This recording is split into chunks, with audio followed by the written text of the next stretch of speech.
नमस्कार दोस्तों, देखो सीखो स्टडी में आप सभी लोगों का स्वागत है। दोस्तों सामान्य ज्ञान का सेट नंबर 39 आ चुका है 39। अगर आप एग्जाम देने जा रहे हैं यूपी का PT, UP police junior assistant या फिर आप VPO, video, railway, SSC, GD, MTS, statesman, group D, RPF, Delhi police या कोई भी एग्जाम जिसमें आपका सामान्य ज्ञान पूछा जाता है, तो दोस्तों ये सीरीज आपके लिए बहुत इंपॉर्टेंट होगा और 100% हमारे सीरीज से क्वेश्चन फंसने के चांसेस हैं। जैसे कि आप क्वेश्चंस का लेवल देखेंगे तो आपको पता चलेगा। जैसे देखिए, सबसे पहला नंबर जो क्वेश्चन है, निम्न में से लघु उद्योगों की क्या समस्या है। लघु उद्योग जो है इसके लिए क्या समस्या है आपसे पूछा जा रहा है।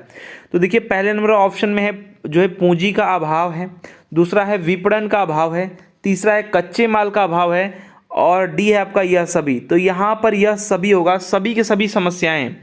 जैसे अगर बात करेंगे दोस्तों, इसमें जो है जो लघु उद्योग के लिए दोस्तों जो समिति, इसके विकास के लिए समिति का नाम आता है, तो याद रखिएगा आबिद हुसैन, क्या नाम है, आबिद हुसैन समिति। ठीक है, याद रखिएगा, बहुत इंपॉर्टेंट चीज मैं बता रहा हूं। ठीक है, अगर दोस्तों यहीं पर सिडबी का नाम आएगा, सिडबी की स्थापना आ जाएगी, तो याद रखिएगा सिडबी दोस्तों जो है इसकी स्थापना अप्रैल जो है कितना 1990 को दोस्तों हुई है। क्या है, 1990 याद रखेंगे। ठीक है, अप्रैल 1990। अगर दोस्तों बात करें कि लघु उद्योग है, इसकी जो है सर्वोच्च वित्तीय संगठन जो है वो क्या है, वो सिडबी है, याद रखिएगा। और जो ये समस्याएं हैं इनके साथ साथ दोस्तों इसका जो है प्रबंधकीय क्षमता का अभाव, सस्ती विद्युत की दोस्तों उपलब्धता नहीं होना, बड़े उद्योगों के साथ दोस्तों प्रतिस्पर्धा न कर पाना, जो बड़े बड़े उद्योग हैं। ठीक है, ये सब प्रॉब्लम्स हैं।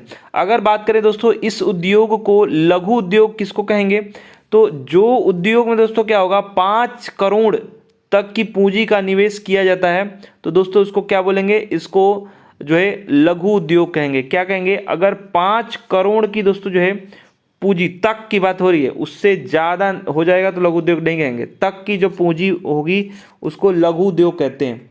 नेक्स्ट बात करेंगे, बंद अर्थव्यवस्था से आप क्या समझते हैं। बंद अर्थव्यवस्था मतलब क्लोज इकोनॉमी हो जाएगा, तो वहां पर क्या होगा, ना आयात होगा ना निर्यात होगा, ना ही किसी देश को हम देंगे ना ही किसी देश से लेंगे। तो ये दोस्तों ये आयात बंद निर्यात बंद दोनों सही है, यानी ऑप्शन नंबर सी देखेंगे तो आयात निर्यात दोनों बंद जब रहेंगे तो इसको बंद अर्थव्यवस्था कहते हैं। ये बंद अर्थव्यवस्था में एक एग्जाम में पूछा जाता है कि जीडीपी बराबर क्या होता है, जीएनपी होता है। ये कब होता है, ये बंद अर्थव्यवस्था में होता है, या आयात निर्यात बंद रहेगा तब होगा। ऐसी अर्थव्यवस्था में दोस्तों अंतर्राष्ट्रीय पूंजी का प्रवाह नहीं होता है। ठीक है, चलिए, आदिम जाति जो थी वो पहले वाली, वो आपकी बंद अर्थव्यवस्था वाली थी। नेक्स्ट बात करेंगे, निम्न में से कौन अप्रत्यक्ष कर है। पहले आपको सीधा सीधा समझा दें कि प्रत्यक्ष कर क्या होता है। देखिए, जब इसको समझने का मैं तरीका बता रहा हूं आपको, बाकी सब चीजें तो आप कर लेंगे कि अप्रत्यक्ष कर कौन सा होता है, लेकिन ये तो आपका उत्पाद कर हो जाएगा, डी राइट आंसर हो जाएगा। लेकिन समझिएगा, जब अप्रत्यक्ष और प्रत्यक्ष कर में जब आपको डिफरेंस ना समझ में आए और क्वेश्चन में बड़े बड़े ऑप्शंस दे रखे हों, तो कैसे करना है, अगर व्यक्ति पर लगा रहेगा, व्यक्ति पर कोई भी कर आपको लगेगा कि ये व्यक्ति पर लगता है, तो वो प्रत्यक्ष कर हो जाएगा, डायरेक्ट हो जाएगा। ठीक है, डायरेक्ट टैक्स हो जाएगा। और अगर दोस्तों व्यक्ति पर नहीं, उत्पाद पर कोई उसके वस्तु रहेगा, वस्तु पर लग जाएगा तो ये हो जाएगा इनडायरेक्ट। ठीक है, क्या हो जाएगा, इनडायरेक्ट जो है ये हो जाएगा। तो याद रखिएगा, यहां पर उत्पाद कर क्या है, अप्रत्यक्ष कर है।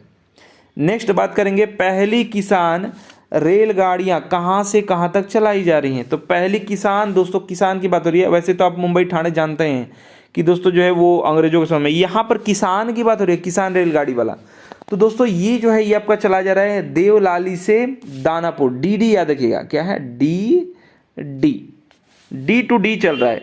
और दोस्तों शुरुआत जो हुई है वो 7 अगस्त को 2020 में दोस्तों ये शुरुआत हुई है। ठीक है, ये क्यों हुई है, ये इसलिए हुआ है कि दोस्तों जो है जो फल है, सब्जियां इत्यादि हैं, जो किसान जैसे उत्पाद हैं, दूध हो गए, ये सब चीजें, तो ये जो है जल्दी से सड़ने से या खराब होने से पहले जो है बाजार तक ये पहुंच जाए। ठीक है, और दोस्तों इसके लिए क्या हुआ है, इसके दोस्तों जो है इसके लिए क्या किया गया, पब्लिक जो प्राइवेट पार्टनरशिप है, इसकी व्यवस्था के तहत दोस्तों रेल जो है प्रारंभ किया गया है। ठीक है, पहली जो ट्रेन दोस्तों है वो महाराष्ट्र से महाराष्ट्र का जो देवलाली है जो मैंने आपको बताया, उससे बिहार के दानापुर, तो डी टू डी याद रखिएगा, बिहार के दानापुर के बीच चलाई गई।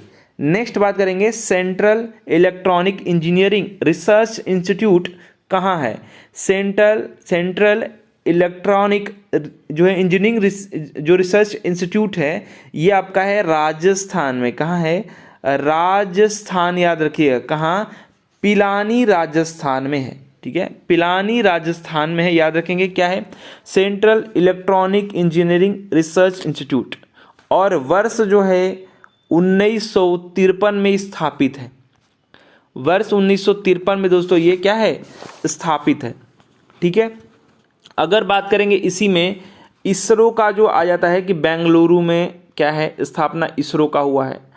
तो जो इंडियन जो है स्पेस रिसर्च ऑर्गेनाइजेशन, ये जो इसरो है इसका जो स्थापना है वो 15 अगस्त, ठीक है, और 1969 याद रखिएगा। कहाँ पर? बेंगलुरु में। तो ये बहुत बार एग्जाम में आता है, तो इसे भी आप याद रखेंगे। ठीक है, और इसका जो काम है आप जानते हैं कि अर्धचालक युक्तियाँ इलेक्ट्रॉनिक प्रणालियों के क्षेत्र में शोध और विकास करना है। नेक्स्ट बात करेंगे, किस संविधान संशोधन द्वारा यह सुनिश्चित किया गया कि संसद मौलिक अधिकारों में परिवर्तन कर सकता है? तो ये संविधान संशोधन था, याद रखिएगा, 24वां संविधान संशोधन। ठीक है, ये कब था? 1971 में था। ठीक है, इसमें कुछ इंपॉर्टेंट पॉइंट ये है कि जो आप जानते हैं जिसके द्वारा संशोधन होता है वो है अनुच्छेद नंबर 368। इसमें क्या होता है? इसमें हम जो है मतलब संसद, हम मतलब आदमी नहीं, संसद जो है वो क्या कर सकता है? कहीं पे भी 24वां संविधान संशोधन 1971 में ये हुआ कि मौलिक अधिकार में भी, ठीक है, कहीं पे भी क्या होगा कि जो है क्या कर सकता है?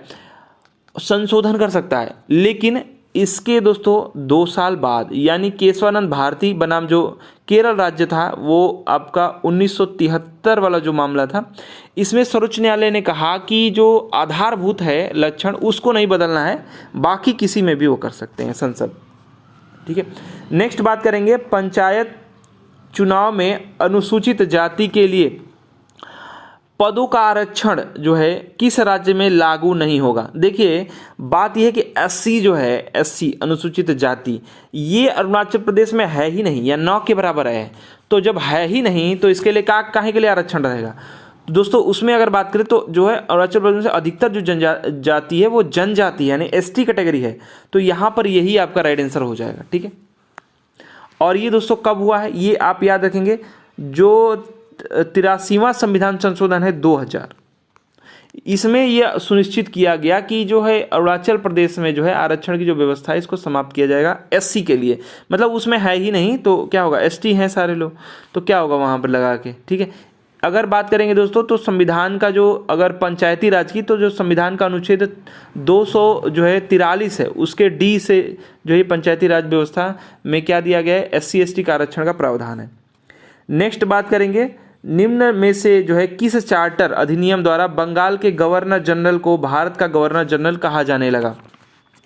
तो याद रखिएगा चार्टर है 33, 1833 के द्वारा दोस्तों जो है बंगाल का जो जनरल है उसके दोस्तों जो है उसको गवर्नर जनरल कहा जाने लगा। ठीक है, तो ये आपका 33 हो जाएगा। साथ ही साथ ये भारत के प्रथम गवर्नर जनरल, क्योंकि देखिए जो था गवर्नर जनरल बंगाल का वो उसी को तो कहा जाने लगा भारत का।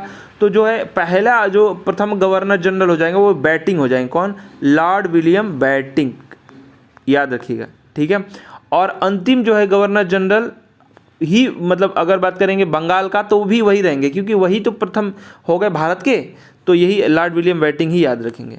ठीक है, 1833 वाले में कुछ चीज़ें इंपॉर्टेंट ये है कि इसमें क्या क्या हुआ है थोड़ा सा सुन लीजिएगा। गवर्नर जनरल का जो कार्यकारिणी परिषद था, ठीक है, इसमें चौथे सदस्य के रूप में एक विधि जो है सदस्य शामिल किया गया और उसका नाम था लॉर्ड मैकाले, जिनको आप कहते हैं अंग्रेजी शिक्षा वाले। नेक्स्ट बात करेंगे, और नेक्स्ट जो है वो दास व्यवस्था का उस पर प्रतिबंध लगाया गया और सत्ता का दोस्तों केंद्रीकरण किया गया। ठीक है, और दोस्तों बात करेंगे अगर बंगाल का प्रथम जो आ जाएगा गवर्नर जनरल तो वारेन हेस्टिंग, याद रखिएगा। नेक्स्ट बात करेंगे भारतीय संविधान जो है दिवस कब मनाया जाता है? तो आप जानते हैं कि जो है 26 नवंबर 1949 को अंगीकृत किया गया हमारा संविधान। तो इसी को मनाया जाता है 26 नवंबर 1949 को हुआ था, इसलिए इसको संविधान दिवस, भारतीय संविधान दिवस मनाया जाता है। और दोस्तों बना कितने में था, ये बार बार मैं लिखवाता हूँ क्योंकि याद होता रहेगा। 2 साल 11 मंथ या महीने और 18 दिन का समय लगा था हमारा संविधान बनने में। अगर बात करेंगे 26 जनवरी जो है कुछ महीने बाद, यानी 26 जनवरी को दोस्तों जो है 1950 में जो है क्या हो गया, ये लागू हो गया संपूर्ण भारत पे, ठीक है। और संविधान सभा ने दोस्तों इसका निर्माण किया था, और जो डॉक्टर भीमराव अम्बेडकर जी को दोस्तों जो है संविधान का जनक मानते हैं।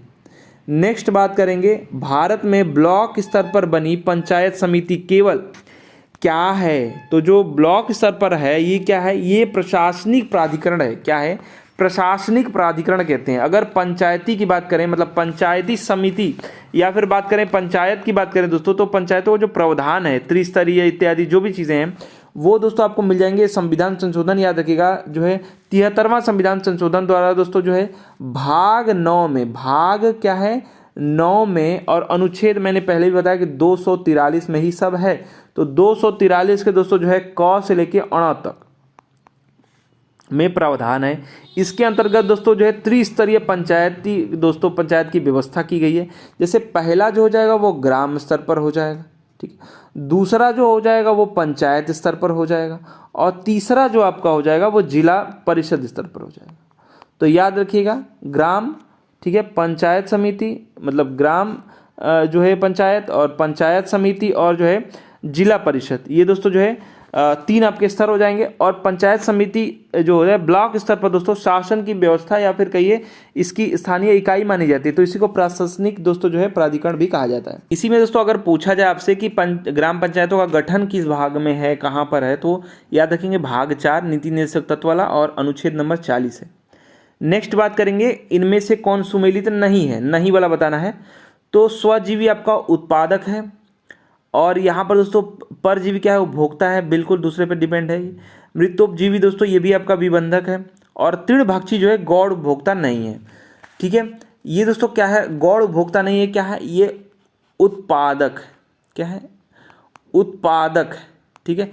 तो दोस्तों क्या हो जाता है, इसमें बात ये हो रहा है कि जो कार्बन का जैविक भंडारण होता है ये कहाँ होता है, ये पेड़ पौधे में या फिर पौधों में होता है, ठीक है। उच्च श्रेणी के दोस्तों मांसाहारी या शुद्ध प्राथमिक जो उत्पादक के न्यूनतम अंश जो प्राप्त करते हैं इसी से करते हैं। अगर बात करेंगे सर्वाधिक जो होता है स्थिर जो होता है पारिस्थितिकी तंत्र, ये जल मंडल है। अगर पूछा जाए कि सर्वाधिक जो है क्या करें पारिस्थितिक तंत्र है वो कौन सा है, तो जल मंडल याद रखिएगा। भूमि पे तो हम लोग पूरा एकदम आतंकी मचा रखे हैं मानवों ने।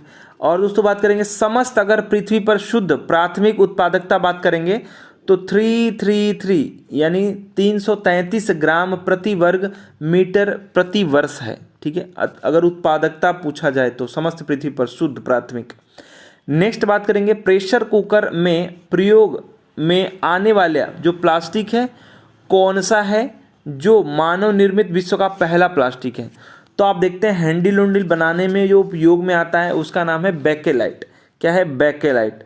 ये दोस्तों जो है ये बेकेलाइट फिनॉल तथा फॉर्मिक जो है फॉर्मिल्डिहाइड दोस्तों जो है तथा सोडा लाइम के साथ मिलकर एक जो है बहुलिकृत दोस्तों करके बनाया गया है।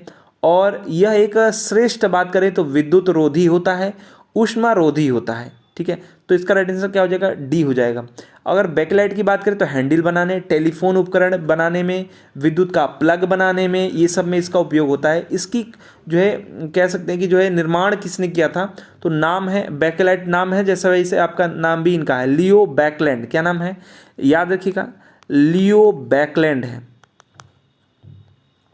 सॉरी लियो बैकलैंड द्वारा कब किया गया है, बैकलैंड द्वारा दोस्तों जो है 1907 से 1909 में इन्होंने इसको बनाया है। नायलॉन की बात करें तो दोस्तों ये जो है मानव द्वारा दोस्तों पहला जो है रेशा है तैयार किया हुआ। नेक्स्ट बात करेंगे मनुष्य के शरीर में ताप नियंत्रण का केंद्र कहाँ स्थित होता है, तो ये होता है हाइपोथैलेमस ग्लैंड की बात हो रही है, वहीं पर दोस्तों ये होता है हाइपोथैलेमस जो मस्तिष्क का मध्यवर्ती क्षेत्र में ये स्थित होता है, याद रखिएगा। सी इसका राइट आंसर हो जाएगा।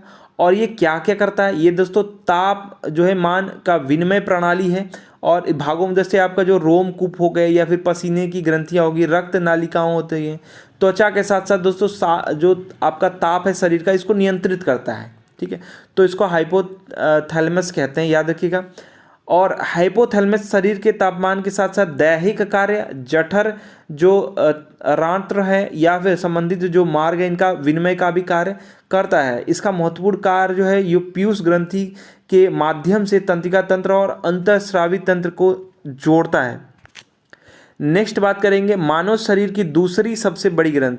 तो याद रखिएगा, सबसे बड़ी जब ग्रंथि आएगा तो आप यकृत याद रखेंगे, और दूसरी जब आ जाएगा तो दूसरे नंबर की है अग्नाशय, ठीक है। पहले नंबर का जो है यकृत है, दूसरे नंबर अग्नाशय है, ठीक है। अग्नाशय दोस्तों जो है यह क्या है, यह एक अंतःस्रावी जो है नलिका विहीन क्या है, बाह्य श्रावी नलिका युक्त दोनों की ये ग्रंथि है। अग्नाशय का दोस्तों इससे क्या होता है, अग्नाशयी रस निकलता है, और 9.8 दोस्तों जो है % जो है जल तथा शेष भाग लवण तथा एंजाइम होता है। शेष भाग क्या होता है, लवण तथा एंजाइम होता है। अगर बात करें दोस्तों मानव शरीर की सबसे लंबी, तो मैंने आपको बताया यकृत होता है। और ग्रंथि दोस्तों किसी जीव का वह अंग होता है जिसमें हार्मोन, दूध आदि का संश्लेषण होता है, हार्मोन्स का और दूध आदि का जिसमें संश्लेषण होगा उसको ग्रंथि कहते हैं। नेक्स्ट बात करेंगे पेंडुलम। घड़ी किस काल में तीव्र गति से चल सकती है? तो देखने में तो आपको पता चलेगा कि कैसे जल्दी से। पेंडुलम क्या होता है, लोलक होता है। पेंडुलम मतलब लटकने वाला, आपने घड़ी में देखा होगा बीच में लटकता है, ये ऐसे कभी इधर चला कभी मैं इधर चला, ये वाला गाना सुना है, वैसे ही यही होता है, कभी ऐसे ऐसे ऐसे ऐसे घूमता रहता है। तो पूछा जा रहा है कि तीव्र गति से कब चलेगा। देखिए सबको लग रहा है कि गर्मी में चलना चाहिए, लेकिन गर्मी में नहीं होगा, शीतकालीन में। क्यों होगा, देखिए कोई भी चीज़ होती है वो जो है धातु की होगी या प्लास्टिक किसी भी चीज़ की होगी, वो क्या होता है गर्मी के दिनों में फैल जाती है, बड़ी हो जाती है।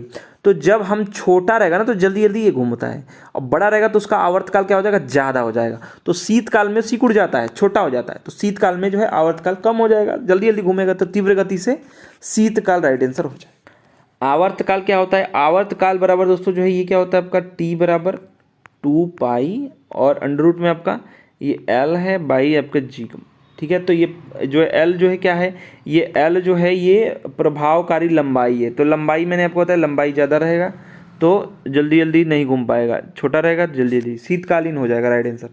नेक्स्ट बात करेंगे जुलाई 2023 में रक्षा मंत्री राजनाथ सिंह ने क्या किया, हाल जो है HAL ने क्या किया, क्षेत्रीय जो कार्यालय का उद्घाटन कहाँ किया। तो याद रखिएगा ये जो किया इन्होंने कहाँ किया गया, ये आपको याद रखना है, मलेशिया में किया है।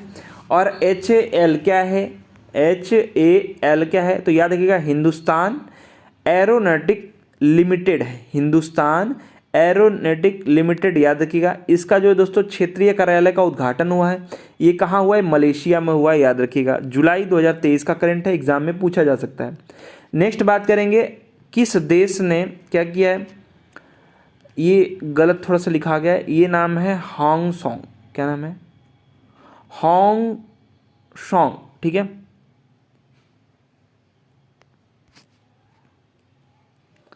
तो दोस्तों आवर्तकाल बराबर क्या होता है, आवर्तकाल बराबर आप याद रखेंगे T बराबर 2π, अंडर रूट में क्या हो जाएगा L/G। तो दोस्तों L क्या है, L दोस्तों जो है प्रभावकारी लंबाई है, जैसे बढ़ जाएगा लंबाई तो वो प्रॉब्लम हो जाएगा, मैंने आपको बताया था ना, तो वही यहाँ पर शीतकाल हो जाएगा, ठीक है। नेक्स्ट देखिए जुलाई 2023 में रक्षा मंत्री राजनाथ सिंह जी ने HAL यानी हिंदुस्तान एरोनॉटिक्स और लिमिटेड, ये दोस्तों जो फुल फॉर्म है याद रखिएगा। नहीं दोस्तों क्या किया है इन्होंने, क्षेत्रीय कार्यालय का उद्घाटन कहाँ किया गया है ये आपसे पूछा जा रहा है, तो इन्होंने किया है मलेशिया में, याद रखिएगा मलेशिया में दोस्तों उद्घाटन किया है, बहुत इंपॉर्टेंट है, जुलाई 2023 का करंट है, एग्जाम में आ सकता है। नेक्स्ट बात करेंगे किस देश ने ये हुआ, ठीक है, हवासोंग 17 नामक जो है क्या किया है, नामक अंतर जो है महाद्वीपीय दोस्तों बैलिस्टिक मिसाइल यानी ICBM का परीक्षण किया है। थोड़ा सा प्रिंटिंग मिस्टेक है, लिखने में हो गया है। तो हवासोंग दोस्तों जो है ये किया है उत्तर कोरिया ने, ठीक है, किसने किया है, उत्तर कोरिया ने दोस्तों। तो यहाँ पर आपका राइट आंसर D हो जाएगा, उत्तर कोरिया, ठीक है। इसने क्या किया है, ये इंटरकॉन्टिनेंटल दोस्तों बैलिस्टिक मिसाइल का दोस्तों परीक्षण किया है। क्या नाम है, हवासोंग है, ये हा है, इसमें आधा वाह है, वह सॉन्ग 17 है। ठीक है, तो याद रखिएगा इंटर कॉन्टिनेंटल दोस्तों बड़ी बैलिस्टिक मिसाइल है। उत्तर कोरिया की सबसे बड़ी दोस्तों ये जो है कॉन्टिनेंटल बैलिस्टिक मिसाइल है ये। ठीक है, तो उत्तर कोरिया याद रखेंगे, डी राइट आंसर हो जाएगा। नेक्स्ट बात करेंगे G20 अपराध और सुरक्षा सम्मेलन का आयोजन कहाँ हुआ है। याद रखिएगा G20 अपराध और सुरक्षा की बात हो रही है, ये कहाँ हुआ, ये गुरुग्राम में हुआ है। ठीक है, अपराध होता है तो क्यों होता है, गुरु ने अच्छी शिक्षा नहीं दिया, ऐसे करके आप याद कर सकते हैं। ठीक है, तो गुरुग्राम में दोस्तों ये सम्मेलन हुआ है और सम्मेलन का जो उद्घाटन किया है वो दोस्तों जो है गृह मंत्री अमित शाह जी द्वारा हुआ है। ठीक है, याद रखिएगा बी राइट आंसर हो जाएगा गुरुग्राम। नेक्स्ट बात करेंगे Vajpayee the ascent of the Hindu right क्या है आपका, 1924 से 1970 नामक जो है पुस्तक के लेखक कौन है। तो याद रखिएगा चौधरी जी हैं, अभिषेक चौधरी हैं। क्या नाम है, Vajpayee the ascent of the Hindu rights नामक पुस्तक के जो है लेखक। राइट आंसर इसका डी हो जाएगा। ठीक है, इस पुस्तक का मूल जो शीर्षक है वो है द विलीवर्स डिलेमा। ठीक है, द विलीवर्स डिलेमा याद रखिएगा। नेक्स्ट बात करेंगे भारतीय निर्वाचन आयोग ने किस देश की चुनावी न्यायाधिकरण के साथ चुनाव प्रबंधन और प्रशासन के क्षेत्र में समझौता किया। ये पूछा जा रहा है आपसे कि भारतीय निर्वाचन आयोग ने किसी देश के साथ चुनावी और न्यायिक जो है चुनाव प्रबंधन और प्रशासन के क्षेत्र में समझौता किया है। तो याद रखिएगा पनामा के साथ हुआ है समझौता। और दोस्तों ये जो राजनयिक संबंध जो स्थापित है वो 1962 से ही है। याद रखिएगा पनामा के साथ दोस्तों निर्वाचन आयोग ने पनामा के साथ चुनावी न्यायाधिकरण तथा जो चुनाव प्रबंधन प्रशासन का समझौता किया हुआ है। तो 1962 से ये राजनयिक संबंध है, याद रखिएगा। नेक्स्ट बात करेंगे वर्ष 2023 के सर्वश्रेष्ठ एशियाई अंडर है ये, ठीक है, अंडर 20 पुरुष एथलेटिक चुने जाने वाले पहले भारतीय कौन बने हैं। तो ये आपसे पूछा जा रहा है कि पहले भारतीय कौन बना है, तो तिरुमरन है। ठीक है, सेल्वा प्रभु तिरुमरन ये बने हैं क्या है अंडर जो है 20 पुरुष एथलेटिक चुने जाने वाले। और दोस्तों ये क्या हैं, तो ये ट्रिपल जंपर खिलाड़ी हैं। क्या हैं दोस्तों, भारतीय ट्रिपल जंपर खिलाड़ी हैं और वर्ष 2023 का करंट है, एग्जाम में पूछा जा सकता है। तो याद रखिएगा जो है ट्रिपल जंपर खिलाड़ी हैं। राइट आंसर इसका बी हो जाएगा। ठीक है, पहले जो है ये जो है सेल्वा प्रभु तिरुमन बने हैं एथलेटिक चुने जाने वाले अंडर 20 में। नेक्स्ट बात करेंगे मई 2023 में किस देश ने अपना स्वदेशी अंतरिक्ष रॉकेट नूरी दोस्तों लॉन्च किया। देखिए इसमें कुछ इंपॉर्टेंट पॉइंट थोड़ा सा कंफ्यूज करने वाला है।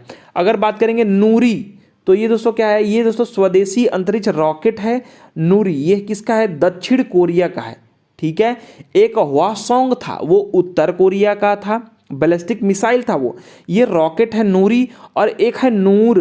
ये सब याद रखिए, नूरी जब आएगा तो दक्षिण कोरिया, ठीक है, और उत्तर कोरिया क्या था, वहसोंग था। ठीक है, वासोंग कह सकते हैं, बैलिस्टिक मिसाइल था सबसे बड़ा उनका है उत्तर कोरिया का। और जब नूर आ जाएगा तो ईरान ने दोस्तों एक लॉन्च किया है क्या, अपना सैन्य उपग्रह, क्या नाम है उसका, नूर। तो ईरान का नूर है, दक्षिण कोरिया का नूरी है, और वह सॉन्ग जो है या वह सॉन्ग दोस्तों जो है उत्तर कोरिया का बैलिस्टिक मिसाइल है। ठीक है, तो ये तीनों याद रखिएगा, कोई ना कोई एग्जाम में टपकने वाला भैया। नेक्स्ट बात करेंगे विश्व जनसंख्या दिवस यानी 11 जुलाई को मनाया जाता है। 2023 की थीम क्या थी, तो थीम थी लैंगिक समानता, ठीक है, की शक्ति को उजागर करना। ठीक है, तो याद रखिएगा लैंगिक समानता की शक्ति को उजागर करना। राइट आंसर इसका जो हो जाएगा डी हो जाएगा। 11 जुलाई को मनाया जाता है। ठीक है, चलिए नेक्स्ट बात करेंगे राष्ट्रमंडल भारोत्तोलन चैंपियनशिप में 40 किग्रा कैटेगरी, देखिए कितना कम वजन है, 40 किग्रा कैटेगरी में किसने स्वर्ण पदक जीता। तो याद रखिएगा इसमें भी 3 पॉइंट याद रखेंगे। जिसने जीता है 40 जो है कैटेगरी में स्वर्ण पदक, उनका नाम है ज्योत्सना सबर। ठीक है, 40 केजी में। अगर यहीं पर 45 किग्रा में आ जाएगा तो देखिए अंडर जो है मतलब जूनियर जो वर्ग में जीता है, जूनियर में जीता है वो अस्मिता जी ने जीता है। ठीक है, और बात करेंगे दोस्तों स्वर्ण पदक 45 केजी में, 45 केजी में जूनियर में अस्मिता जी ने जीता है और सीनियर में कोमल कोहर जी ने जीता है। सीनियर में किसने जीता है, कोहर जी ने जीता है। तो तीनों याद रखेंगे। एक तो बोला जा रहा है राष्ट्रमंडल भारोत्तोलन चैंपियनशिप में 40 किग्रा में कैटेगरी में स्वर्ण पदक किसने जीता है, तो ज्योत्सना सबर। जूनियर 45 केजी में तो अस्मिता जो है याद रखेंगे। और सीनियर 45 केजी में क्या है, सीनियर एस बना दिया, इसके जूनियर के लिए जे बना दिया, कोमल कहर। तो ये तीनों में से कोई एग्जाम में आ सकता है। नेक्स्ट बात करेंगे मलेरिया उन्मूलन पर एशिया पैसिफिक लीडर्स कॉन्क्लेव दोस्तों जो है इसका मेजबान देश कौन है। तो इसका जो मेजबान देश दोस्तों, काफ़ी मलेरिया डेंगू फैला हुआ है भारत में, तो देख रहे हैं तो जो है वो आपका क्या हो जाएगा, भारत हो जाएगा। और मलेरिया उन्मूलन पर दोस्तों एशिया पैसिफिक लीडर्स कॉन्क्लेव का मेजबान देश भारत, और इसने 2030 तक लक्ष्य रखा है। क्या लक्ष्य है, मलेरिया उन्मूलन हेतु राजनीतिक प्रतिबद्धता की पुष्टि करना, ये लक्ष्य रखा है। ठीक है, तो राइट आंसर यहां पर बी हो जाएगा। तो देखिए दोस्तों ये आपका 39 नंबर प्रैक्टिस सेट था सामान्य ज्ञान का। आशा करते हैं दोस्तों हमारा प्रयास, हमारा वीडियो पसंद आया होगा। वीडियो को अधिक से अधिक लाइक कीजिएगा, शेयर कीजिएगा। हमारा वीडियो देखने के लिए धन्यवाद। और ऐसे ही दोस्तों जो है प्रैक्टिस सेट सॉल्व करने के लिए इस यूट्यूब चैनल को सब्सक्राइब कर लीजिए, नीचे रेड कलर का बेल आइकॉन है उसको भी दबा लीजिए। हमारा वीडियो देखने के लिए धन्यवाद। Please like and share. धन्यवाद।